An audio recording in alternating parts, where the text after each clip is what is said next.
Goedemorgen en welkom bij deze nieuwe Motomobilist video.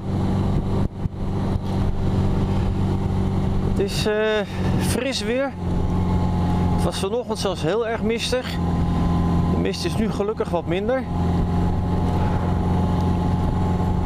We rijden nu even langs het circus dat op het evenemententerrein staat. Maar daar rijden we alleen maar langs, want ik ben onderweg naar Huibergen, waar ik een kijkje ga nemen in het Willemietenmuseum.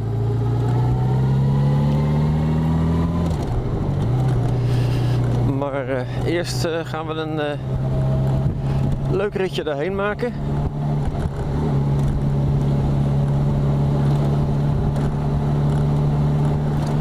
Ik heb nog overwogen om met BMW te gaan, want die heeft handvatverwarming. En dat is wel lekker met dat frisse weer, maar toch maar voor de Goldwing gekozen, want die rijdt toch het lekkerst. We rijden nou eventjes naar Calven. Via Calven langs Ossendrecht ga ik dan naar Huibergen. Maar ondertussen kunnen we even kijken wat een mooie omgeving we hier wonen.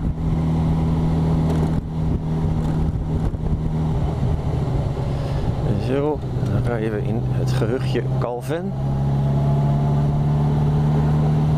Dat ligt een beetje tussen Hoge Heide en Ossendrecht in. Het is nauwelijks meer als één straat. Met een iets wat zijstraatjes, maar verder is er niet veel. Je hebt café Calven. Dat is de hoek waar we zo meteen aankomen. Ja, dat is het eigenlijk alles. Hier is café Calven.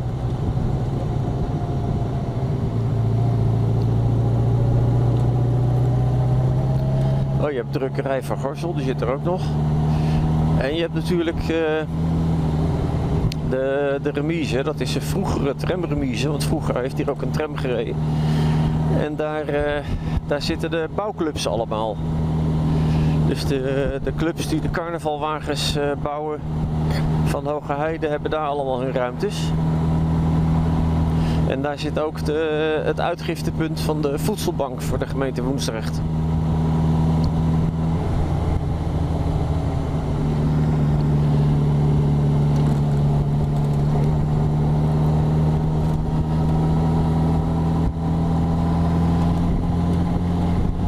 Het is wel een mooi gezicht, die mist zo over de velden.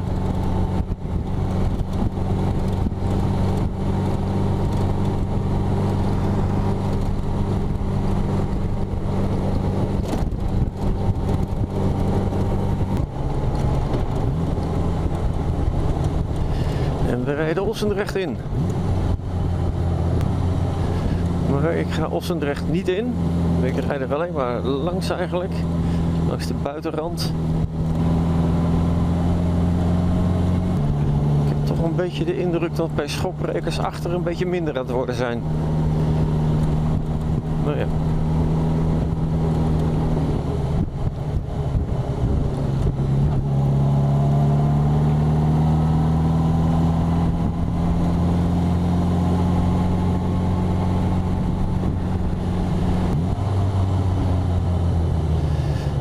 Zo.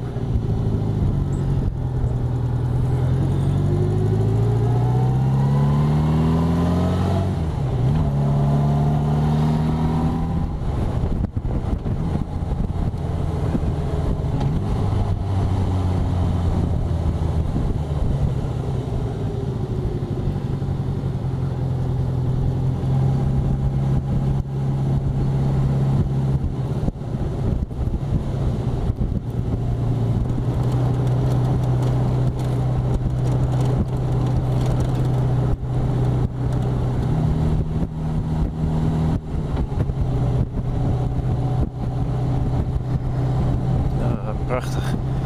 Die mistige velden met die paarden en zo.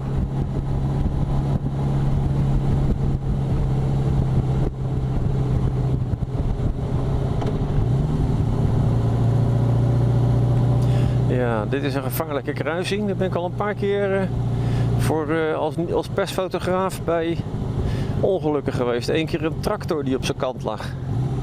Dat was wel bizar. Ja, daar wordt hij af en toe heel hard gereden.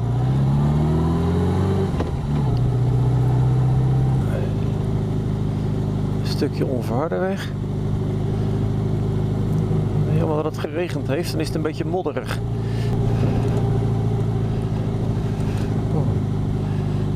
Een beetje glibberig stukje.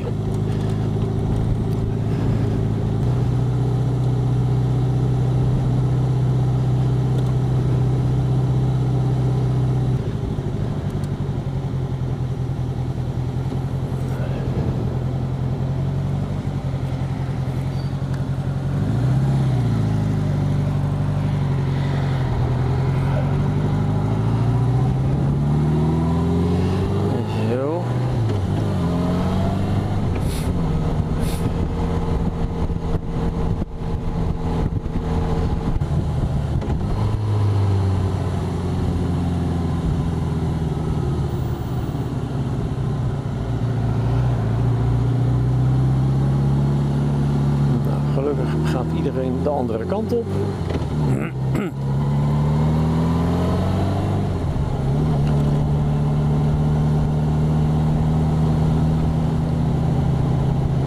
Ja, dit is eigenlijk de rand van het natuurgebied de Kanthoutse Heide. Het is een grenspark dat in Nederland en België ligt. En een vrij groot aaneengesloten natuurgebied. Best mooi. En een paar jaar geleden was er een hele grote bosbrand. Toen kwamen er echt helikopters van de luchtmacht die met die zakken met water de brand gingen blussen. En er was een soort commandopost ook in Huibergen, bij de manege. En uit het Schelde-Rijnkanaal werd dan water opgevist. Maar goed, we zijn nu in Huibergen. Ik ben een beetje aan de vroege kant. Dus ik pak eventjes de toeristische route door het bos.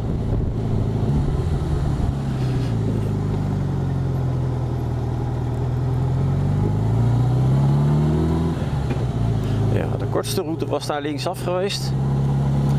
En dan door het centrum van Huibergen. Maar dat heb ik al zo vaak gereden. Dus ik pak nou even de route door het bos. Ik ben wel blij dat ik een goede felle ledlamp nou voorop heb. Ze zullen me niet gauw over het hoofd zien. Ook niet in de mist. Nou ja, en achter heeft de Goldwing zoveel verlichting, dat is nooit een probleem. Nou, er wordt aardig wat gebouwd zo te zien. Oh, daar is een tijd geleden bij een grote storm is daar de halve gevel vanaf gewaaid. Maar ze zijn het nou gigantisch aan het uitbreiden, zeg. Wauw. Dat is wel even wat groter als eerst.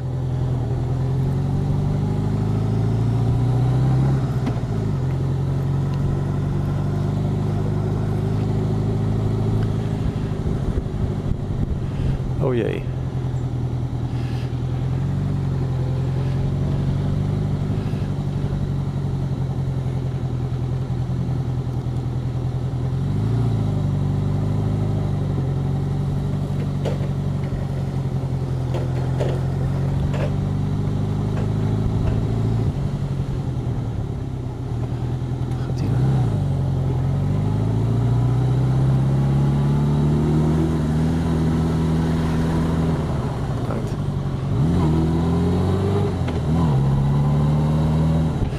Dat was nog eens aardig. Die ging speciaal aan de kant om mij er langs te laten. Dan rijden we langs het klooster. En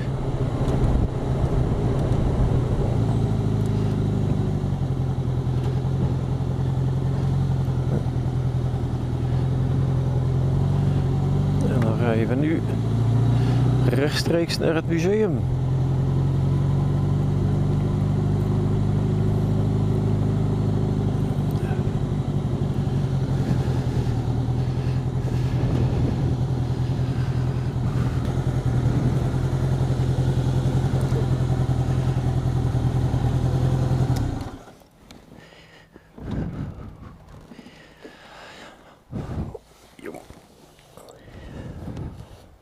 Nou, ik sta hier bij het Willemietenmuseum in Huibergen, waar ik straks door een van de broeders ontvangen zal worden.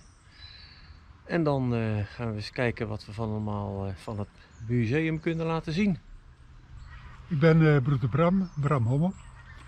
We zijn hier op het terrein van de broeders van Huibergen, die in 1854 begonnen zijn met een weeshuis in een oud klooster van de Willemietenorde. Die Willemietenorde, afkomstig uit Italië, via Duitsland en Den Bosch hier in Huibergen terechtgekomen, die begonnen hier in 1278. Dus vanaf 1278 is hier al vanuit een religieuze inspiratie gewerkt aan een betere samenleving.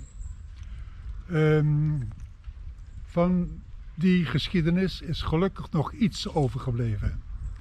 Het oude klooster, waar de broeders in begonnen in 1854, daar is van alles omheen gebouwd. Maar bij de slag om de Schelde in 1944 is heel het complex wat bewoond werd door de Duitsers achtergelaten en opgeblazen. Later door de geallieerden nog een keer bestookt om eventuele sluipschutters eruit te verjagen. Dus daar is weinig van overgebleven.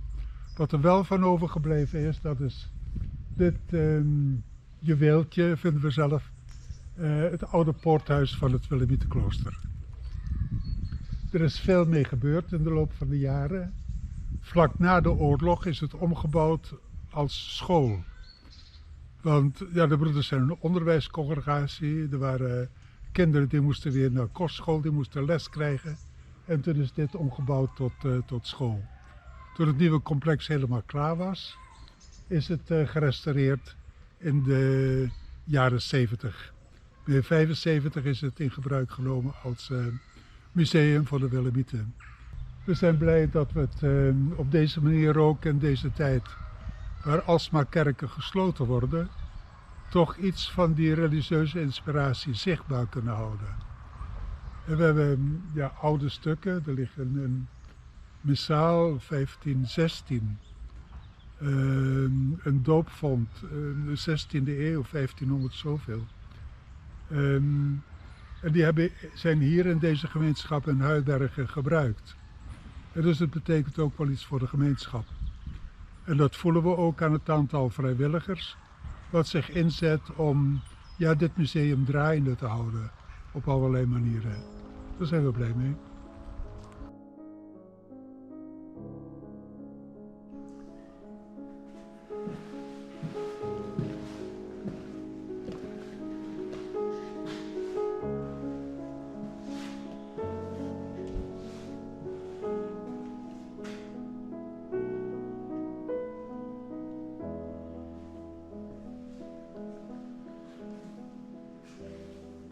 Dit portret, Dat de laatste schilderij, Willemiet. Ja. Gemaakt naar een foto van hem.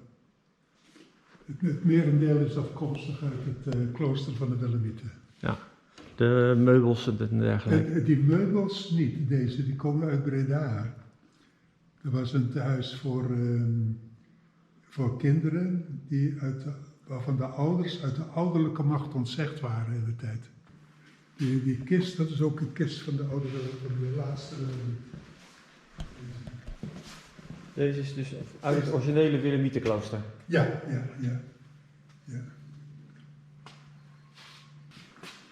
In de tijd is het koestal geweest hier. De knecht is doodgeschoten in de koeienhuisje in 1712. Apart. Ja. Ja. Wat de oorzaak was, dat weten we niet, maar de aantekening is gevonden in de oude kasboeken. Deskundig waarom precies weet ik niet, maar die zeggen dat het gebind typisch Brabants is.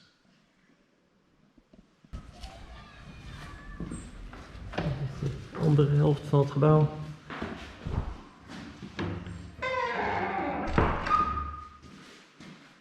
Ja, een tijdslijn.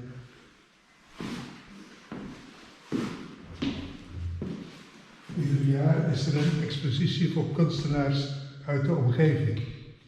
Dit jaar was er een expositie van een groep kunstenaars uit België. Maar die hebben begin deze week ze het materiaal weggehaald. Ja. Eind van het seizoen. Hè? Het verhaal van Franciscus en de wolf. Ken je het verhaal? Nee. Nee. Nou, Franciscus, Italiaan, 1200 zoveel. Die hoort verhalen dat er een wolf de zaak in Gubbio onveilig maakt. De mensen zijn bang en er worden dieren er doodgebeten en er worden alsmaar lelijke verhalen verteld. Maar Franciscus zei, ja, een wolf alleen, dat is niet gebruikelijk. Hè? Die hebben toch meestal... Ja. Daar moet iets zijn, daar moet iets zijn. Die wolf die moet bang zijn. En die mensen worden bang en ze maken elkaar bang. Ik wil met die wolf praten, zegt hij dan. Hij gaat naar Gubbio toe en de mensen klaar naar van gek. Ik wil met die wolf praten. Hij gaat naar het bos in, komt die wolf tegen. En dan zegt hij tegen die wolf, weet jij wel dat jij tegen de wind in kunt ruiken? En de mensen niet. Dat jij in het donker kan kijken en de mensen niet. Hij noemt een aantal eigenschappen. Zou jij ons kunnen helpen om de stad te verdedigen? En die wolf die wordt dan. Ja. En het slot is dan, als je het ermee eens bent, als jij ons helpt, dan zullen de mensen zorgen dat jij eten krijgt en nooit meer hoeft te stelen. Ja. Het is een beetje een verhaal, kijk, als kinderen elkaar klagen, dan, als ze zeggen dat je gemeen bent, dan ga je op de duur ook gemene dingen doen. Ja. Maar als je goede dingen hoort, nou, dan sluiten we dan af met iets goeds te zeggen tegen elkaar. Komen dus Ja, dus recent hier naartoe. met het sluiten van de kerk daar. Ja. Ja, uit de kerk in Putten. En dit komt ook uit de kerk in Uit de Putten? kerk hier, ja. Hier in Huibergen? Huibergen, ja. Uit de kerk in Huibergen, Ja. ja. Het was oorspronkelijk dus, hoorde het in het klooster van de Willemiten. Ja. En op een gegeven moment is er een splitsing geweest van de inventaris. Alles wat er met de kerk te maken heeft, is naar de parochie gegaan. En de rest is bij het klooster gebleven, bij de broeders. Kijk, in 1942 moesten de broeders hun huis verlaten in Amsterdam. Het werd gebruikt als politiebureau. En in 1946 mochten ze weer terugkomen naar hun huis. En die twee huizen die staan daarboven afgebeeld. Rechts hun eigen huis en hier links het huis waar ze onder de oorlog verbleven. Het was het Franciscushuis, vandaar ook de afbeelding van Franciscus. En ze werken met jeugd en dat zie je ook terug hier. En de vaandels, ook van de bevrijders, die geholpen hebben om hen, dat ze terug konden. Het is geschonken door de architect van het huis, Elsinga. En die Latijnse tekst? Zij vertrokken wenend en kwamen juichend terug. En dit komt ook uit een kerk? Die, wat daar staat? Oh, dat is de altaar. De altaar heeft, het is voor het eerst gebruikt in Breda, op de kweekschool. Van daaruit is het naar Bergen op Zoom gegaan, in de broederskapel. En van daaruit is het weer hier terechtgekomen.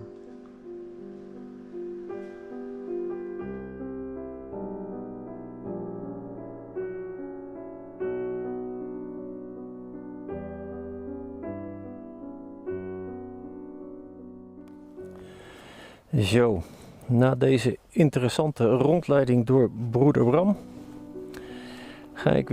stap ik weer op de Goldwing en dan gaan we een stukje rijden.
Net op de heenweg heb ik langs de resten van het klooster gereden. En nu rijd ik langs de kerk, die helaas ook niet meer als kerk in gebruik is. Nou, ik denk dat ik even de toeristische route naar huis neem.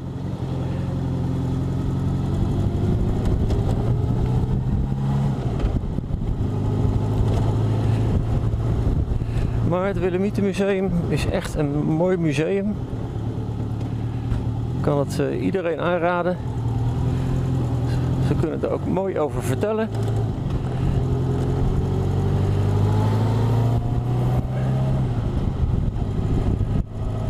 Het is, in de zomermaanden is het wat vaker open. Het is in de wintermaanden alleen op afspraak. Het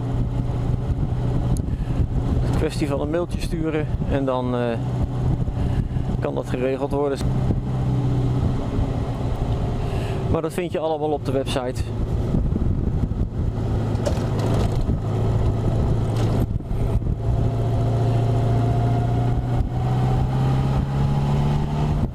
Dan rijden we zo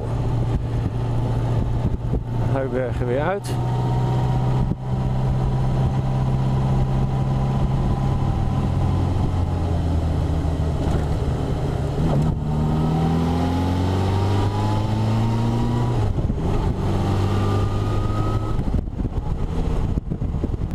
Het is nog steeds best wel een beetje mistig, maar gelukkig niet zo dat het met rijden een probleem is.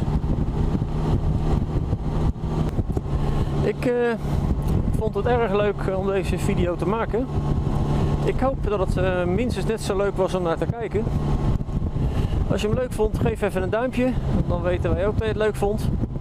Als je commentaar hebt, laat het weten in een commentaargedeelte van YouTube. Vond je het leuk, dan is het misschien handig om te abonneren. En als je dan abonneert en ook nog op de bel klikt, dan krijg je, als het goed is, elke keer een berichtje in YouTube als we een nieuwe video weer plaatsen. En dat proberen we heel regelmatig te doen.